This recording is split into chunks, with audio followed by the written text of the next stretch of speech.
been watching in real time as events in the Middle East spiral into something none of us can ignore. Airstrikes on Tehran, reports of Iran's top leadership being taken out, thousands of missiles raining down on Israel in retaliation. And behind all of it, a global economy shaking at its foundations. Oil prices are surging. The Strait of Hormuz is under threat of being closed. Stock markets are moving by the hour, not the day. And in the middle of all this chaos, the question that keeps coming up is a deeply personal one. How do you protect your money when the world itself feels unstable? Maybe your mind jumped straight to gold, silver, stockpiling, or hunting for the next stock that's about to pop. But then you looked at your wallet, and that thought died before it even got started. Because right now, there is no capital to invest, no buffer, nothing. You can see the world shifting around you, full of challenges and opportunities at a scale you've never seen before. But you're still stuck in a very old, very familiar struggle. Your money runs out before the month does. So where do you even begin? We're going to go back, way back, 4,000 years back, to the towering walls of Babylon, a city historians call the wealthiest in human history. And we're going to sit with the teachings of Arkad, the richest man Babylon ever knew. Because the 7 cures Arkad prescribed for an empty purse aren't historical curiosities. They are a practical blueprint that works just as well in 2026 as they did in ancient Mesopotamia. I'm your host, Mark, and this is Mindforce. If you find value in content like this, hit that subscribe button. Let's walk this road of self-development together. Now, let's get into it.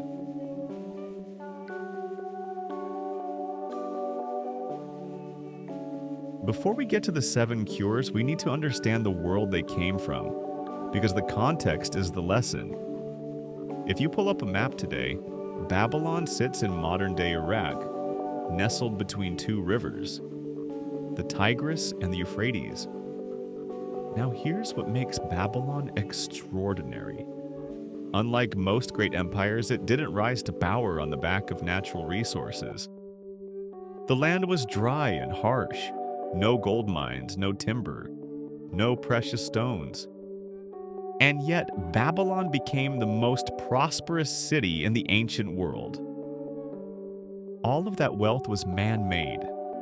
The people of Babylon used their minds and their hands to build elaborate irrigation systems, channeling water from the rivers into the desert and turning barren land into fertile fields. They also laid the groundwork for financial principles we still use today. Property rights, interest-bearing loans, written contracts. The lesson here is one that cuts through every era of history. Lasting wealth doesn't come from luck or inherited resources. It comes from the way people think and manage what they have. Now, within this city of prosperity, one man stood above all others: Arkad. But here's the thing about Arkad. He wasn't born into wealth. He started with nothing. As a young man, Arkad was a humble clay tablet scribe. He worked long hours every single day, carving characters into clay, and still had nothing to show for it at the end of the month. Everything he earned, he spent. Sound familiar?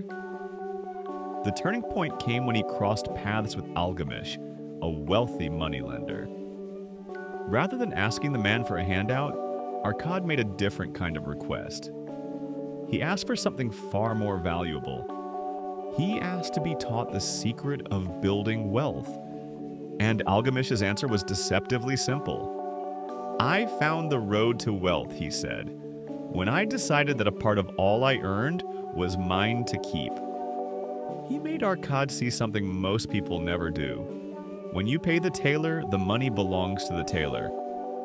When you pay the grocer, it belongs to the grocer.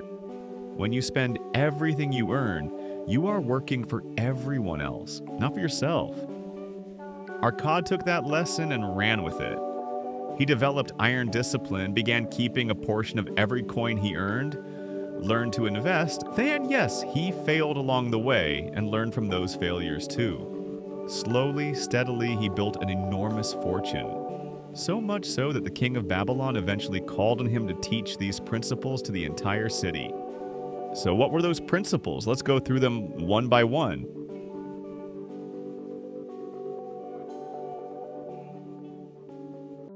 These aren't abstract theories. They're practical. And even though thousands of years have passed, you'll find that every single one maps directly onto the financial challenges we face right now.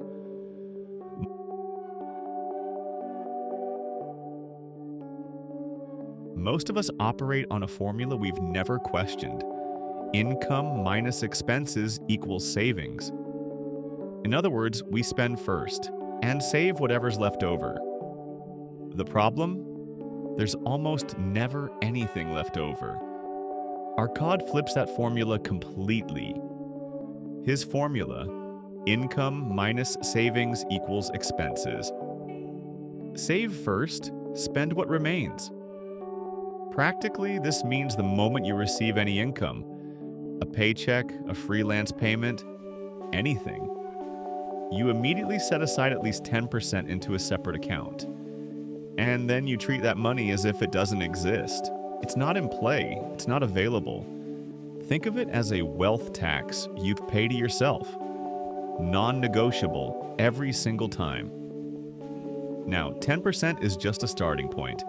If your situation allows you to set aside 40%, do it. If right now all you can manage is 5%, that's still the right move. Because the behavior matters more than the amount. The point is that saving comes first, not last. Here's the truth behind this. No matter how much money you make, it tends to fill your lifestyle. When income goes up, so do desires, habits, and spending. The only way to break that cycle is to remove the money from reach before you ever get a chance to spend it.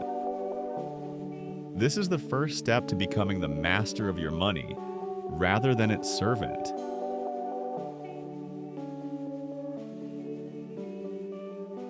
The most common response to Cure One is, my salary is already too low.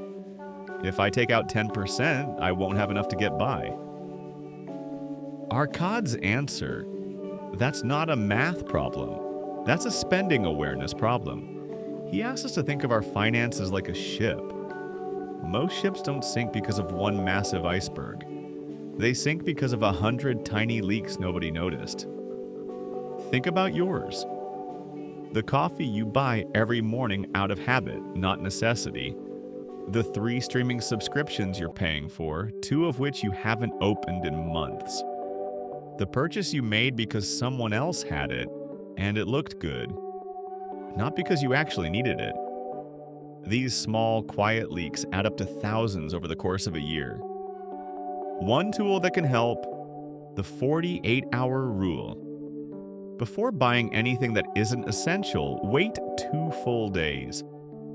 You'll find that most of the time, the desire fades on its own. The item loses its urgency, and you realize you never really needed it.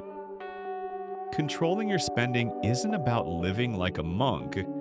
It's about making sure the money flowing into your life consistently exceeds the money flowing out. Simple in theory, transformative in practice.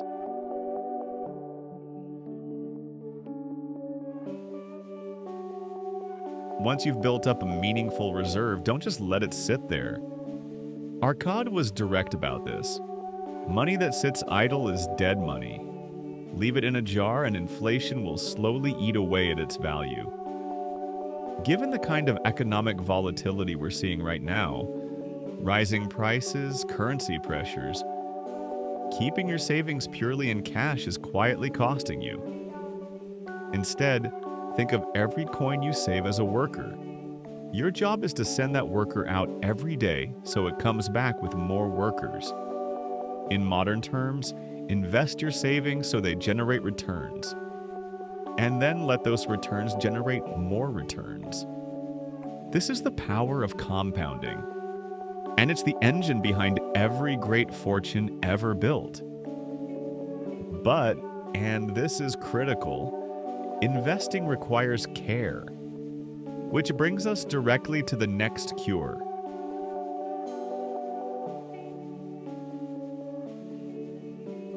Before you think about making money, think about not losing it.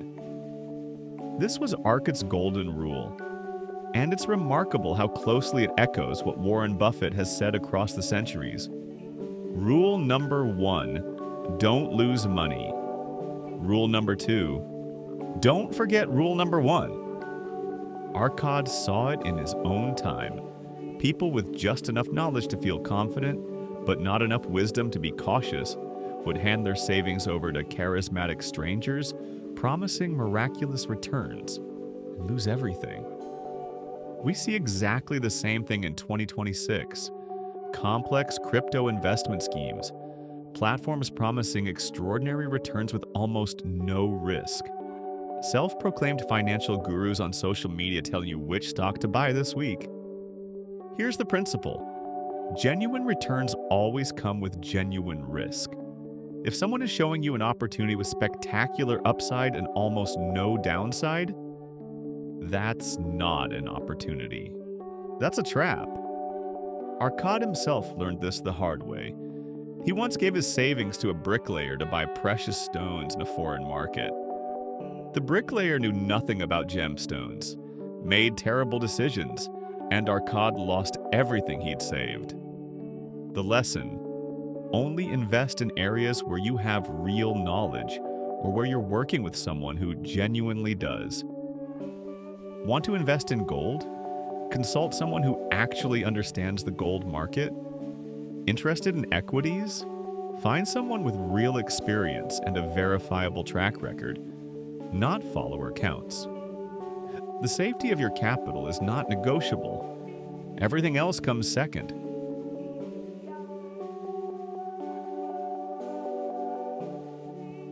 Arkad believed every person deserves a home of their own, a place of stability and dignity for themselves and their family.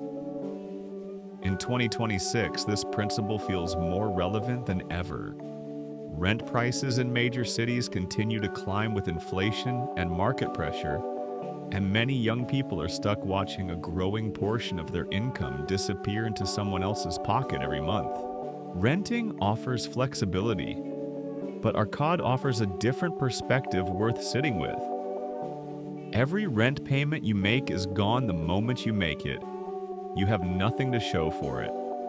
But if you redirect that same monthly outlay toward a mortgage, toward owning your own home, something different happens. After 10, 15, 20 years, you don't just have a place to live. You have an asset, something with real tangible value. In that sense, paying a mortgage is actually a form of forced savings. Instead of letting money evaporate into a landlord's account, you're building equity, brick by brick, month by month. And there's something beyond the financial math here, something Arkad considered deeply important. When a person owns their home, their sense of self-worth grows. They feel more grounded, more responsible, more motivated. That psychological foundation tends to fuel bigger ambitions, better decisions, and bolder investments in the future.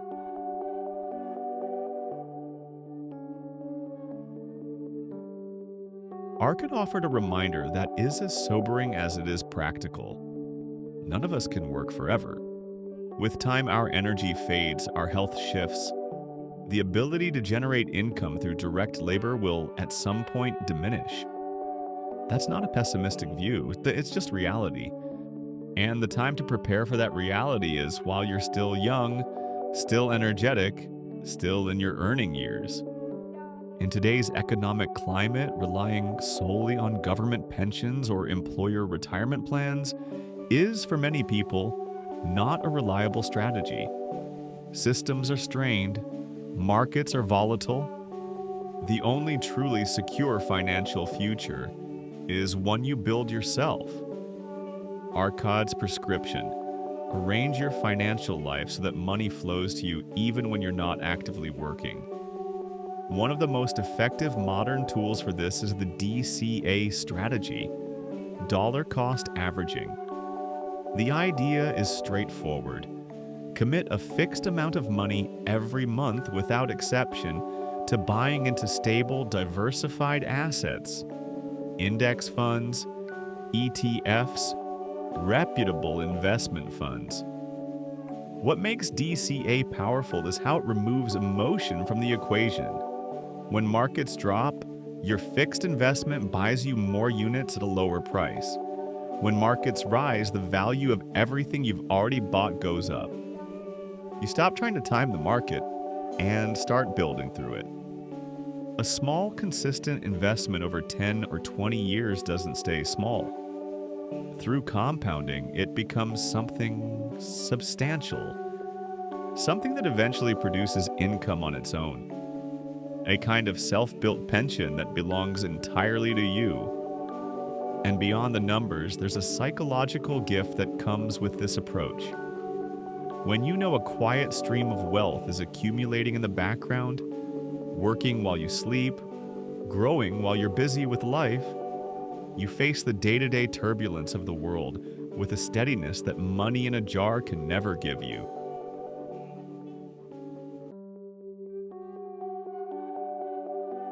The most valuable asset you own is not sitting in a bank account. It's sitting between your ears.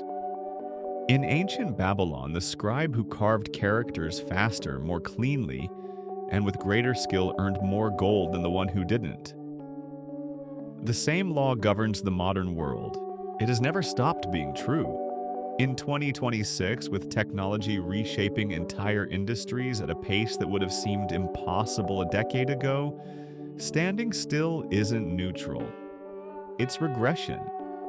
If you're not actively growing your skills and knowledge, you are slowly being edged out of relevance in your own field. So rather than dreaming about a higher paycheck, focus on becoming someone worth paying more. When the value you create for your employer, your clients, your customers grows, your income follows. It has to. Don't hesitate to invest in a genuinely useful course. Buy books that sharpen your thinking. Dedicate time to developing soft skills, communication, negotiation, problem solving. Because these travel with you across every role, every industry, every economic environment. These are investments in yourself. And unlike stock prices or property values, no market crash can take them from you. When you pour genuine effort and care into your work, you're not just earning money, you're building a reputation. And reputation, that invisible asset, is what opens doors that no amount of cold cash can unlock. Markets fluctuate, gold prices shift, but the ability you carry in your mind will always be your most reliable tool for creating wealth. Wherever you are, whatever the world is doing around you.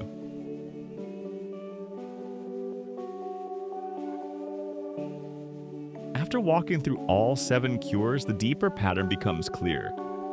Lasting wealth is not the product of magic, luck, or timing. It is the product of living with intention, discipline, and responsibility. Arkad's reminder echoes across millennia. Building a financial plan isn't about depriving yourself of joy. Done right, it actually gives you more of it. The freedom to meet your real needs without anxiety, to enjoy life's pleasures without guilt, and to look at the future without fear. The true measure of a person's financial life isn't the cash in their pocket today. It's the steady, sustainable stream of income they've built. A river that never runs dry, nourishing their life and the lives of the people they love. This is not just personal finance, it is personal responsibility. We are each accountable to our future selves, to the older version of us who deserves to retire with dignity, not desperation. And to the people who count on us, who need a foundation solid enough to lean on. So start where you are. Set goals that are ambitious enough to mean something, but grounded enough to be real, and then take one step and then another. Consistency, not perfection, is what builds an empire. That's everything we wanted to share with you today here on Mindforce. I'm your host, Mark, and I'll see you in the next one. If today's content added something to your life, share it with someone who needs it. Subscribe if you haven't already, and remember, every great fortune was built by someone who simply decided to begin.